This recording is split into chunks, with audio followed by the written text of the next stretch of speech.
I think this review will go a lot easier if you understand that I don't like James Bond.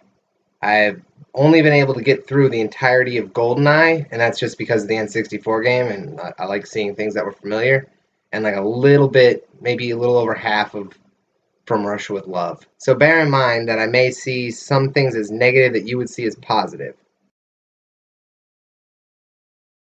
Kingsmen. Secret Service and The Golden Circle were both directed by Matthew Vaughn and starring Taron Egerton and Colin Firth and Mark Strong. Okay, so I saw The Secret Service a long time ago, and then I just rewatched it this morning just to freshen up for it. But basically, over the past 2 or 3 years, or however long it's been, I've had a dozen conversations about The Kingsman and how everyone else seems to like it a lot more than I do, to the point where I started hating it. And when I was rewatching it this morning, there was a lot of it that was just cringeworthy. I don't think Matthew Vaughn is all that great at doing like character moments. Neither one of the two Kingsmen had any interesting characters aside from the three that I mentioned. Honestly, Golden Circle should be charged with false advertising after putting Channing Tatum in the trailer. That was a waste of time.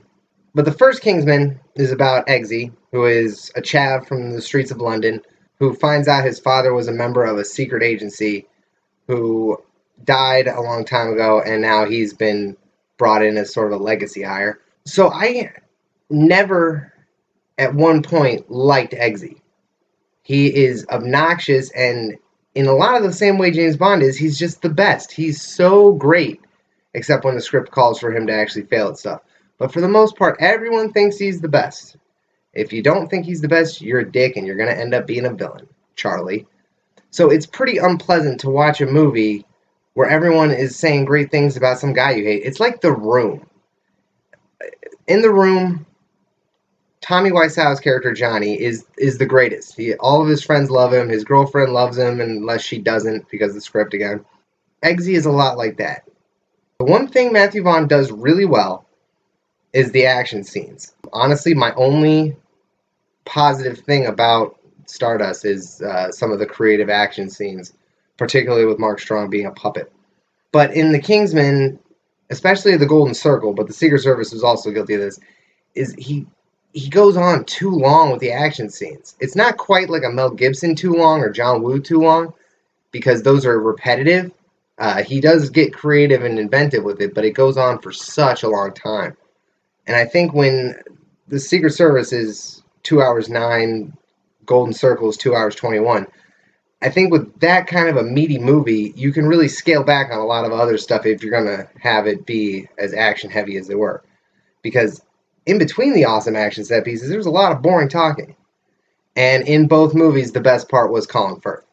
Colin Firth, and to a slightly lesser extent, Mark Strong. But everyone else in the movie is just annoying and not necessary, or just a cliche that kept getting pushed forward because you guys see it as an homage or something to the James Bond movies. While I'm sitting here being like, I've seen all this before. This is the most predictable thing ever. The only mystery in the Golden Circle is how they were getting Colin Firth's memory back. Like, that was the only little bit that I was a little bit, how are they going to pull that out? Everything else was just so predictable.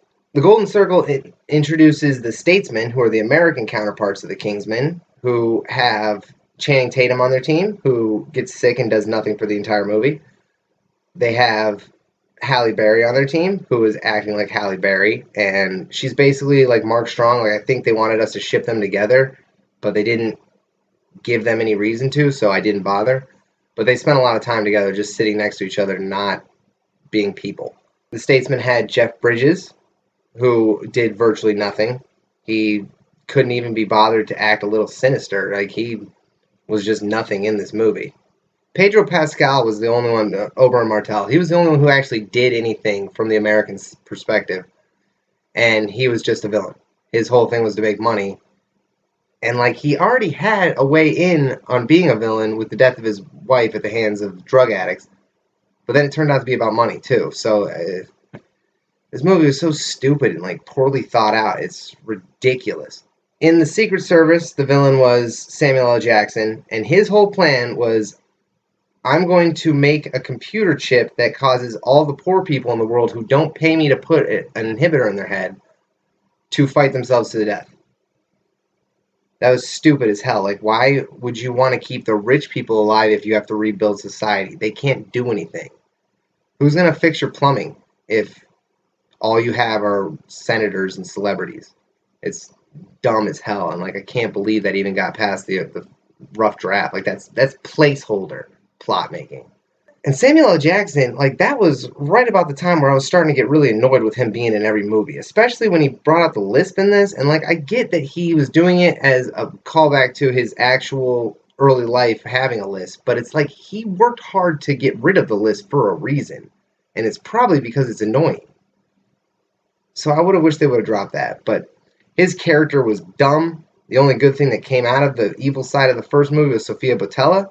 And she has continued to make me happy for the past 2 years, even though she's been in some pretty crappy vehicles, namely The Mummy.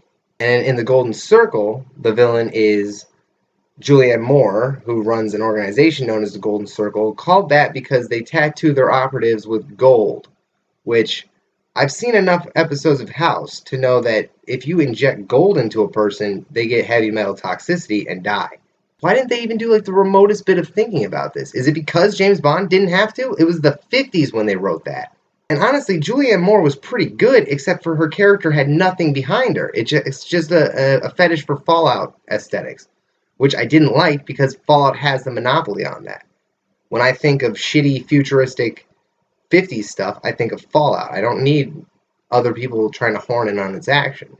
So basically, if you like James Bond, if you like the first Kingsman, my opinion is completely irrelevant to you because everything you liked, I hated. For example, that anal joke at the end of the first Kingsman, which got even worse because the fucking princess was dating him for the entire movie and they had to try to force me to care about that, even though she pretty much only existed for an anal joke in the first one. And like that's what really killed the movie for me is that every time I would talk to this one guy in particular, every 2 or 3 months we would bring up Kingsman because he's stupid and would forget that he's already talked to me about it. And he'd be like, "What'd you think of the Kingsman?" I'm like, "I like that scene in the church because that was pretty much one of the best action scenes I've ever seen, just content-wise." And they're like, "Oh, I really like that anal joke at the end. Oh, you can fuck me in my asshole." Oh, every fucking time. I don't talk to that guy anymore. So in conclusion, I hate both these movies. I'm not happy I had to go see Kingsman 2 because I was planning on seeing the Battle of the Sexes, but IMDb didn't tell me it was select theaters until today. So the Buffalo civilization isn't apparently good enough to get select theater noticing, which, whatever. I just don't have time to go to the movies next week because I'm busy playing Dungeons & Dragons.